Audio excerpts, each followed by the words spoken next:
We had a pretty good fishing trip recently despite these hot temperatures, and that's what we're going to talk about right now is fishing in this heat with Randin Olson from Lockjaw Guide Service. Randin, how you doing, man? Hey, guys. Welcome to the show. You've been on walleyes mostly lately, is that right? Yeah, mostly been walleye trips, few panfish trips mixed in, but a lot of the old gravel lizards. And what's interesting that we were talking about this a little bit off the air is where you're finding these fish because it's been a constant theme of our show here this year recently about where to find walleyes when it's this hot. Now, traditionally, you think about you got to go a little bit later. You got to go a little bit deeper out there, find fish in in deeper water when it gets real hot like that. But that. And you might still find some out there, of course, but that's not where you've been finding them lately. Is that right? No, we've really been focusing on shallow sand. The weeds are holding some fish, deep water's holding some fish, but we've been finding really big schools sitting way up tight in like 2 to 4 foot of water. I'm sorry, I thought you said 2 to 4 feet of water. 2 to 4 foot of water, yes, sir.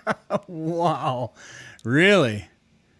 And the crazier part is that these fish have been biting better the calmer and the closer you are to noon. So the less wind you have and the brighter the sun is, the better this bite's gotten. Now you're just telling fish stories now, Randin. You're saying that on these hot summer sunny days, the brighter the sun, the calmer the wind, you're finding these fish shallow. Yep. I want some of what he's having right now. What do you? Okay, let's talk about water clarity. Is this a clear lake? Is this dark colored water? What are you fishing in?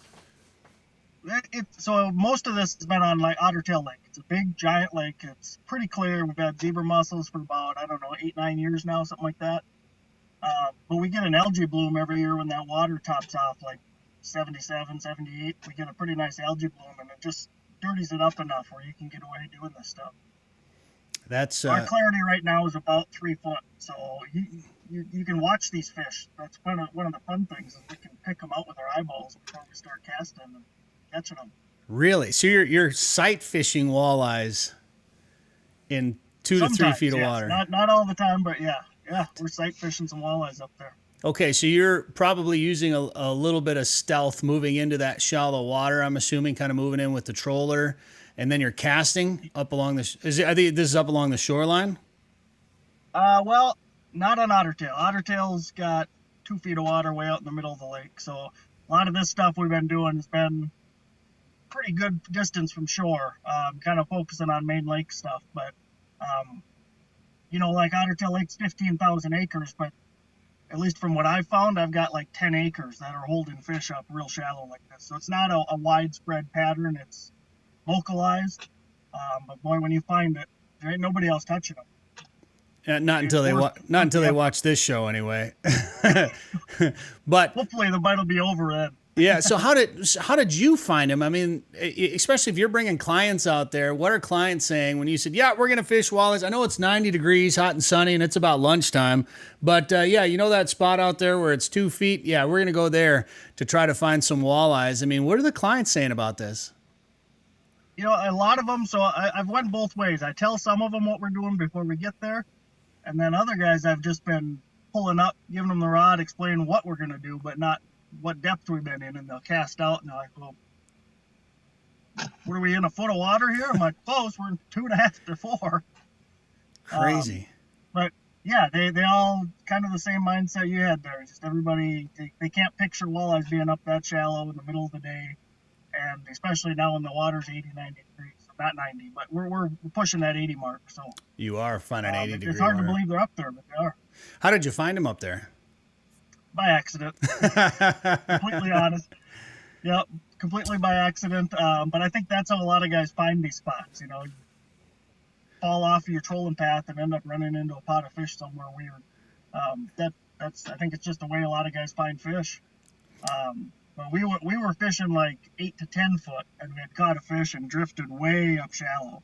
And I went to get us out of there, looking over the side of the boat, and I could see walleye swimming. So we just changed our approach up. And So you were just seeing, just with your eyes in the water, you were just seeing them swimming under the boat? yeah, we had drifted up shallower into that 2-3 foot, and I had looked over the side of the boat to make sure there's no big rocks actually, and I seen a couple walleyes swim out. So, well, we'll pull up here and give it a shot. Unreal. Isn't it funny how even with all the electronics in the world that you can have, all the gizmos and gadgets, sometimes it's just about being there and, you know, just seeing it with your own two eyes going, that's where the fish are today. Yeah, my favorite part about guiding is just that big puzzle, and you have to figure it out every single day. You got a few pieces of it that you get to put together, but you know, you 100-piece puzzle, you're missing 95 pieces of it. You got to figure that out in the lake as the day goes on. So that's a cool part about it. I had somebody talk to me the other day about our Muskie episode on Beers Lake and Maplewood State Park there. And, you know, it was such a fun show to do. We had a great day of fishing out there. It was a beautiful fall day on the lake. Great time to target muskies, of course, in that cooler temperature, the fall time like that. Right now is probably not a great time to be out there for muskies, is it? You know, the fish will bite. They're chasing hard. They got to eat a lot this time of year. It's tempting, but that water is just a little too hot for those fish. You're going to stress them too bad. You see a lot of delayed mortality in the summertime. You even see it with walleyes. I'm seeing it right now with like eel pout and tullabies and suckers and stuff. They're starting to float because the water's getting too hot. So yeah, there's no need. You know, nobody eats muskies. Nobody's keeping them. There's not a need right now to put that extra stress on the fish. It's a limited resource the way it is. Just give it a little while. Come August, our nights will start cooling off, and we'll get those temperatures back down a little bit. Is there a temperature that that you say, okay, now that's a safe temperature for us to be targeting muskies out here? Anything under 76 is better. When I start seeing that 76 and a half, 77 and higher, I don't like being out there. It's just these fish are, this time of year, those fish can come from 30 foot to hit a bait that's 2 foot down. And it's a lot of stress on these fish when they got to fight and get in the net and handling them and everything. So I'd say anything from 76 and lower, you're okay to do it. Just be very cautious and careful if you do it after that temperature.